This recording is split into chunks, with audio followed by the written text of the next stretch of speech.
Shalom, selamat pagi, selamat jumpa kembali dengan saya. Mohon maaf saya sering tampil seperti ini apa adanya saja. Saya tidak bermaksud apa-apa, tapi saya ingin sekali untuk berbagi cerita kehidupan. Ya, saya dari kampung dengan latar belakang kehidupan yang sederhana, orang tua juga sederhana, keterbatasan finansial, tapi satu hal yang saya punya adalah semangat untuk mencapai masa depan. Maka saya berani tinggalkan kehidupan di kampung dan saya menyatakan kepada kedua orang tua apapun dan bagaimanapun, kendati pun kondisi kami, kondisi orang tua tanpa penghasilan yang pasti, tapi saya tetap akan meninggalkan kampung dan saya harus menuju ke Jayapura. Karena memang juga di Jayapura ada saudara-saudara yang lebih duluan, mereka tinggal di Jayapura dan itu menjadi motivasi buat saya secara pribadi. Kalau mereka bisa, saya juga bisa. Lagi pula mereka adalah saudara-saudara dari marga dan keluarga sekampung yang juga kita saling mengenal dengan baik bahwa kehidupan orang tua kami sama persis, tidak beda jauh. Mereka adalah petani-petani yang tidak memiliki perkebunan-perkebunan yang besar, bukanlah petani-petani sukses, tapi mereka adalah masyarakat biasa tetapi cinta kasih di antara mereka untuk menjaga kelangsungan hidup kami bertumbuh dari satu jenjang ke jenjang yang lain, dari SD, SMP, SMA, untuk mereka tetap jaga komitmen untuk dorong kami. Nah, dalam keterbatasan, dalam kekurangan, kami datang ke Jayapura. Ya, kalau seperti ini pasti orang lain juga punya cerita yang sama. Mereka kalau hanya dari Seri ke Jayapura, ada orang lain yang jauh merantaunya dari menyeberang lautan yang cukup lama dan mereka juga. Tapi ada satu hal yang mungkin saya punya tidak dimiliki oleh orang-orang lain yang sukses dari perjalanan hidup yang susah. Nah, saya punya itu adalah bagaimana Tuhan ubahkan dan pulihkan saya. Nah, seperti biasa kami dari kampung itu, kami ada yang punya alas-alas, ada yang punya pegangan-pegangan titipan orang tua, paman, atau orang-orang yang punya kekuatan-kekuatan alam. Itu biasa titip. Tapi kalau saya tidak ada hal itu, karena orang tua saya kuat di gereja dan mereka mengabdi bagi Tuhan sehingga kami tidak mengenal barang-barang itu, walaupun kami tahu di kampung itu ada. Dan ke Jayapura sini saya benar-benar punya satu kebiasaan, yaitu ya kalau diajak minum atau merokok itu sudah jadi kebiasaan hari-hari, jenis-jenis rokok saja. Kemudian pikiran-pikiran yang kotor, seksual, ya jujur saja itu kami terbawa dari kampung. Tapi sampai di Jayapura kami tidak mengalami perubahan yang signifikan di dalam kurun waktu yang singkat. Seiring waktu berjalan, kami punya kebiasaan-kebiasaan atau aptitude.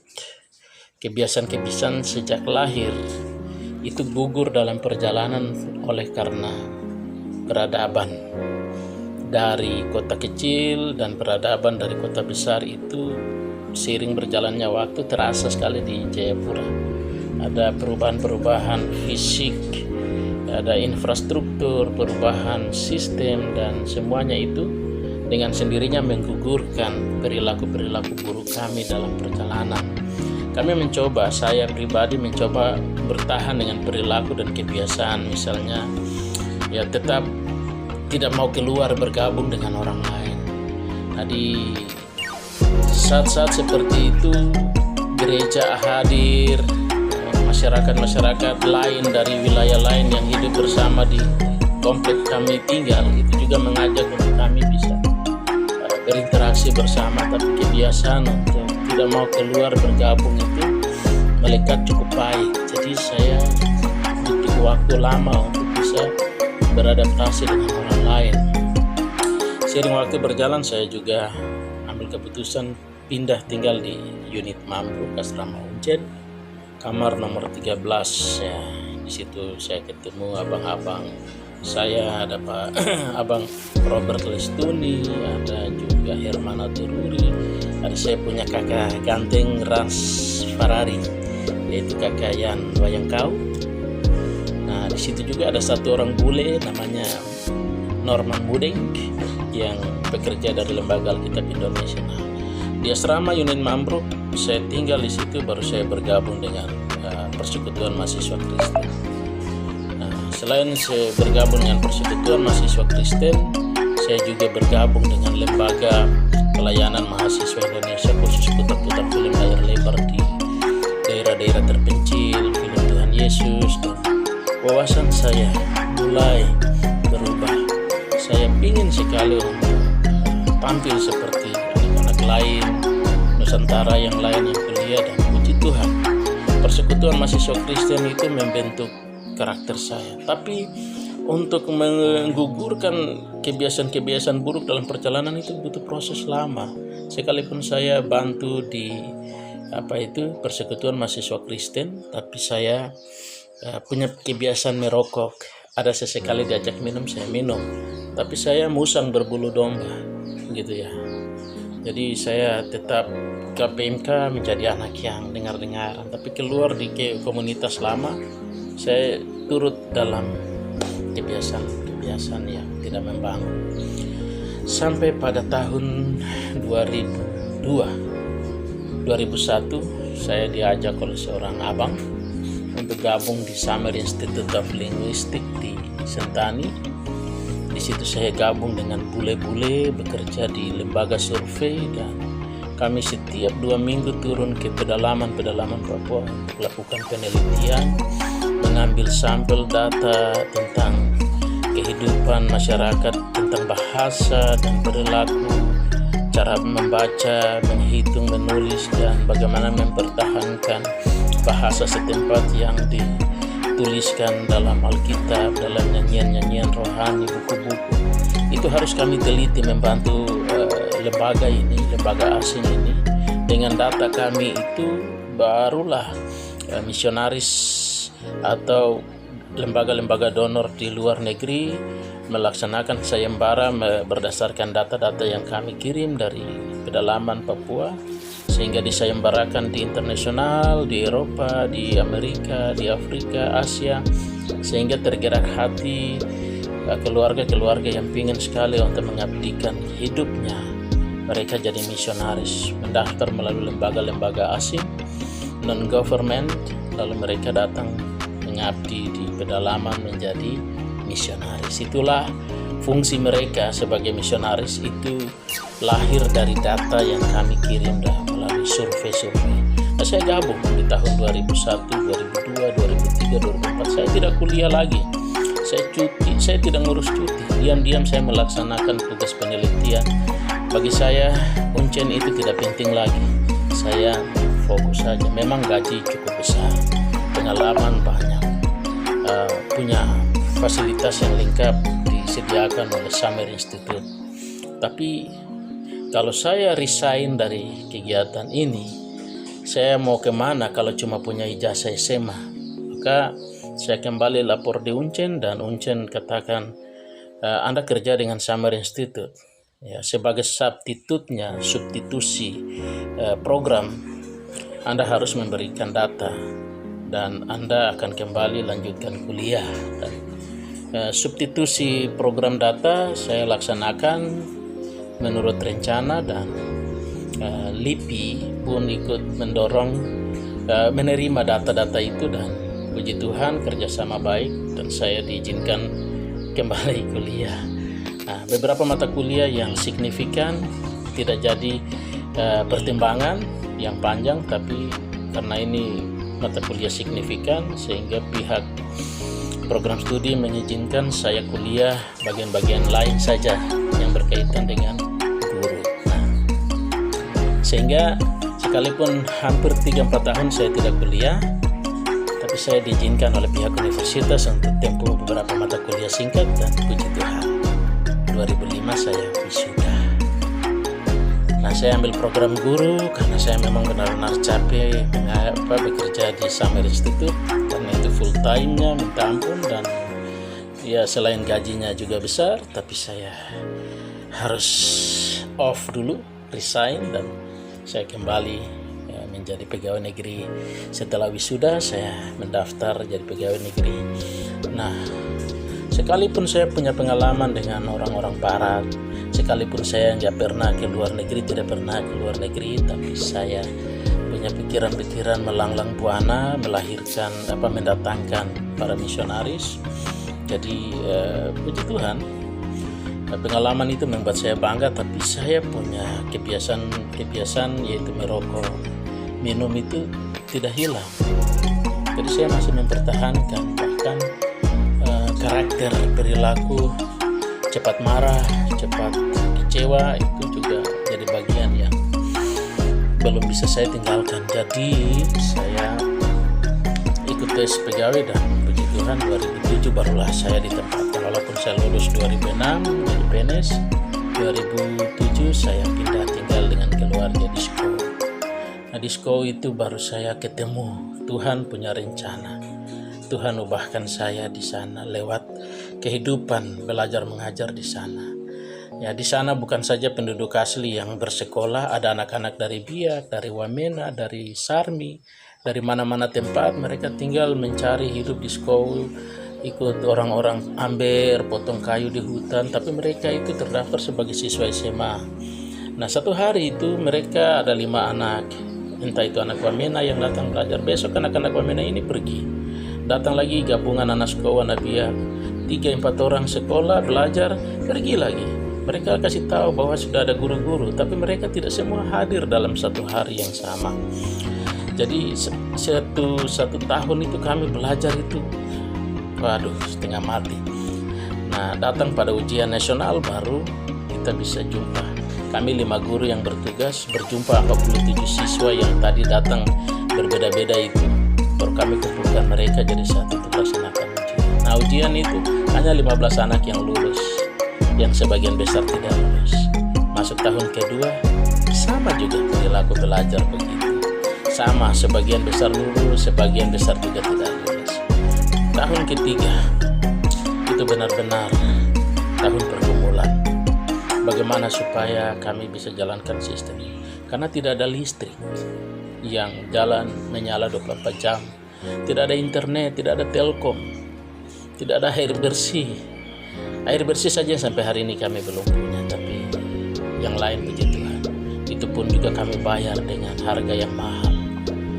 Saya bersama dengan teman-teman itu menghadapi pekerjaan di SMA Scout, walaupun itu jarak dekat dengan kota Jayapura, tapi masih menemukan kendala yang tadi listrik dan air bersih, internet. Bagaimana anak-anak mau mengenal komputer, bagaimana kami bawa mereka untuk mengalami kemajuan, itu sulit sekali. Dan puji Tuhan, tahun 2009 sayalah yang harus terjun dalam satu pelayanan khusus. Saya masuk dan ada satu kegiatan yang namanya Camp Pria Sejati. Melalui Camp Pria Sejati itu baru saya ikut. Luar biasa, pribadi saya, karakter saya, visi masa depan untuk bekerja sebagai seorang guru yang bisa bagaimana sekolah itu kami bisa bawa dalam kemajuan menurut cara pandang Tuhan. Itu pertama-tama sebagai guru yang punya visi itu harus diubahkan, harus dipulihkan. Pada tanggal 24, 25, 26 Maret 2009, di situ saya diundang mengikuti Camp Pria Sejati, dan puji Tuhan, di Camp Pria Sejati itu saya diubahkan, saya dipulihkan kebiasaan-kebiasaan yang tadi buruk, yang minum, yang merokok. Merokok itu kan sesuatu yang masuk. Yang dilarang itu merokok baru maki-maki, itu dosa. Tapi merokok juga itu kan hanya asap yang masuk, kan tidak dosa. Tapi asap itu membuat gangguan paru-paru dan kita sibuk urus sakit sampai kita tidak sibuk beribadah, itu juga dosa. Tapi banyak orang berkata merokok tidak dosa. Memang ada rincian-rincian bagian yang tidak menimbulkan dosa. Kita beli rokok pakai uang kita sendiri kan bukan uang orang. Tapi di dalam uang itu kan ada kepentingan anak, kepentingan istri, kepentingan keluarga untuk beli sesuatu yang baik. Nah, itu dosa kalau kita pakai habiskan beli rokok. Nah, itu kebiasaan-kebiasaan yang merugikan. Walaupun saya punya uang dan gaji, tapi selalu saja mengecewakan istri anak. Sehingga saya ikut kegiatan itu, saya putus hubungan dengan merokok. Sehingga uang saya bisa pakai, kesehatan terjaga sehingga maksimal bekerja. Kemudian miras sudah tidak lagi, dan saya punya hubungan yang baik dengan Tuhan, komunikasi yang baik dengan Tuhan. Maka pada momen-momen berharga itu saya diubahkan, dibaharui oleh Tuhan. Maka saya membuat pelayanan. Saya membantu program pemerintah kota, Bapak Emer Kambu, Bapak Asmurus, Kepala Kepegawaian Kota Jayapura pada waktu itu. Mereka menghendaki supaya Muara Tami itu ada gerakan-gerakan pemulihan. Nah, setelah saya dipulihkan, saya dipakai oleh pemerintah kota, Bapak Robi Awi Kepasawi yang sekarang jadi sekda kota ini, pejabat sekda. Beliau kepala distrik dan beliau gunakan kapasitas saya sebagai seorang guru, dan beliau bilang, Pak Guru, tolong kerjakan program pelayanan, sehingga aula distrik Muara Tami itu GSG itu kami pakai untuk doa dan puasa. Ada guru-guru banyak yang tidak rindu melakukan kegiatan itu, tapi saya kumpulkan beberapa orang dan kami duduk dalam doa dan puasa. Kami bergumul, kami mendoakan tentang listrik, kami mendoakan tentang internet, kami mendoakan tentang mata pencaharian masyarakat di Sko. Kami mendoakan anak-anak Sko untuk ke depan mereka bisa tercerahkan pikiran untuk mencintai pendidikan. Kami berdoa supaya sekolah-sekolah di Muara Tami maju, guru-gurunya, perkembangannya. Sebab pada zaman itu karena gara-gara listrik tidak ada, banyak guru tidak suka untuk tinggal mengajar. Puji Tuhan, kami lakukan itu dari 2009, 2010, 2011, 2012. 2013 kami fokus pelayanan, dan 2014 sejak Bapak Tommy Mano naik itu, Tuhan punya visi, Tuhan punya rancangan lewat hambanya Bapak Tommy Mano. Sko mengalami pemulihan luar biasa. Ada KKR, ada perdamaian Ondowafi antara Ondowafi Bapak almarhum Yans Malo bersama dengan Bapak Bisairolo.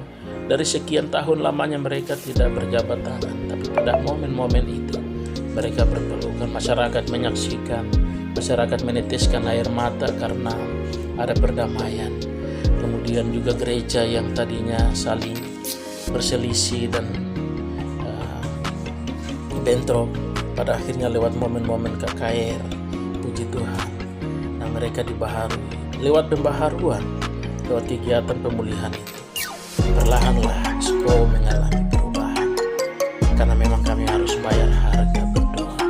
Dan ada bagian-bagian yang penting, itu masyarakat yang tahu tentang bagaimana saya mendapatkan benturan di masyarakat. Itu orang lain tidak bisa dapat, dan saya bangga sekali karena bisa mengerjakan bagian yang Tuhan mau, dan saya dapat benturan yang cukup berat, dan itu hanya hamba-hamba Tuhan di Sko yang tahu, ibu-ibu di Sko, mama-mama, nenek-nenek, mereka yang tahu tentang benturan yang terjadi sama saya. Tapi puji Tuhan, itu benturan diizinkan Tuhan terjadi, dan hanya karena memang dari benturan itu baru Sko dapat cahaya ilahi. Program-program pemerintah berjalan dengan baik, tiang listrik masuk, pemancar internet berdiri, wawasan masyarakat berubah. Saya bikin satu kegiatan juga yang sama, Kempria Sejati. Saya bersama dengan Bapak Guru Jemaat, Bupati Peme, kami kerja bersama, dan kami undang bapak-bapak semua untuk mengikuti kegiatan Kempria. Banyak bapak-bapak diubahkan, banyak bapak-bapak dipulihkan. Tetapi ada yang sekarang kembali ke kebiasaan-kebiasaan itu, ya. Itu memang manusiawi dan memang butuh keseriusan hati untuk kita memulih semua. Tugas Disko bagi saya bukan hanya untuk mengejar pendidikan anak-anak, mereka cerdas secara ilmu. Tugas Disko bagi saya adalah bayar harga. Dan itu tidak berhenti sampai di sini. Bayar harga itu harus terjadi terus menerus. Maka mungkin yang bisa minimal kami lakukan anak-anak di sekolah, setiap hari Jumat kami rutin beribadah. Setiap hari Jumat kami dorong anak-anak untuk mencintai Tuhan, mencintai orang tua, mencintai kedisiplinan, mencintai guru, mencintai masa depan, mencintai, karena sekolah itu akan mengalami perubahan-perubahan adalah terletak di generasi muda. Nah, kalau kami tidak didukung, maka kami juga tidak mampu mendukung anak-anak ini mengejar perubahan. Kami percaya sekolah itu menjadi tempat yang istimewa bagi saya. Sampai kapanpun saya, hanya Tuhan saja yang nanti pindahkan saya. Selama Tuhan belum punya kehendak dan rencana untuk pindahkan saya tetap menunaikan tugas di perbatasan negara. Sekalipun di sini pernah keluar darah dari benturan yang cukup keras, tapi darah ini sudah Tuhan tampung di surga. Maka saya hari ini bersama istri dan anak-anak. Cerita saya ini tidak diindahkan banyak orang, walaupun mereka tahu, tapi mereka merasa lucu kalau cerita ini diangkat-angkat, disampaikan. Mereka bilang tidak penting bagi kami, tapi bagi saya, Tuhan, malaikat, dan Roh Kudus, kami yang punya rasa. Saya yang punya rasa dengan Roh Kudus. Saya yang punya rasa dengan malaikat yang melindungi kami dalam tugas pergi pulang. Dan saya yang punya rasa dengan isi hati Tuhan. Maka itu saya jaga etika ini. Maka apapun dan bagaimanapun, Tuhan nomor 1.